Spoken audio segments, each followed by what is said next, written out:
पुराने ज़माने में कहा जाता था, कुत्ते से कहा गया, तुम इंसानों के घरों की हिफाजत करोगे और इंसान के बेहतरीन दोस्त बनोगे।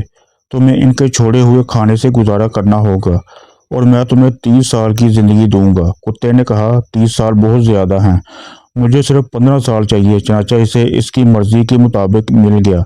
बंदर से कहा गया, तुम दरख्त की शाखों पर झूलते रहोगे और लोगों को हंसाने के लिए करतब दिखाओगे। तुम्हें 20 साल की जिंदगी दी जाएगी।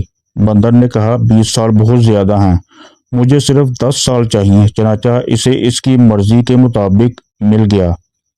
गधे से कहा गया, तुम बगैर किसी शिकायत के दिन भर काम करोगे और अपने ऊपर भारी बोझ उठाओगे। तुम्हें घास खाना पड़ेगा और तुम्हारी कोई अकल नहीं होगी। तुम्हें 50 साल की जिंदगी दी जाएगी। गधे ने कहा, 50 साल बहुत ज्यादा हैं, मुझे सिर्फ 20 साल चाहिए। चनाचा इसे इसकी मर्जी के मुताबिक मिल गया। इंसान से कहा गया, तुम ज़मीन पर सबसे ज़्यादा अक्लमंद मखलूक हो और तुम अपनी अकल को इस्तेमाल करके बाकी मखलूक पर हाकिम बनोगे। तुम्हें एक खूबसूरत ज़िंदगी दी जाएगी और तुम 20 साल तक ज़िंदा रहोगे।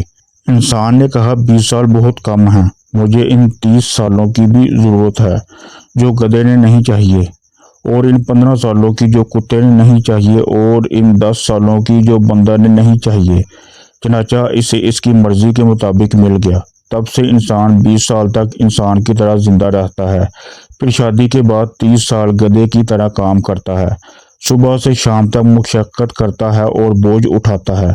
फिर जब बच्चे बड़े हो जाते हैं तो 15 साल कुत्ते की तरह घर की हिफाजत करता है, दरवाजे बंद करता है और कम खाता है या अपने बच्चों के छोड़े हुए खाने पर गुजारा करता है। फिर जब बूढ़ा हो जाता है और रिटायर हो जाता है तो 10 साल बंदर की तरह जिंदा रहता है। एक घर से दूसरे घर, एक बेटे से दूसरे, एक बेटी से दूसरी, और अपने पोते पोतियों को हंसाने के लिए कहानियां सुनाता है। तो ऐ इब्ने आदम, क्यों गुरूर करते हो?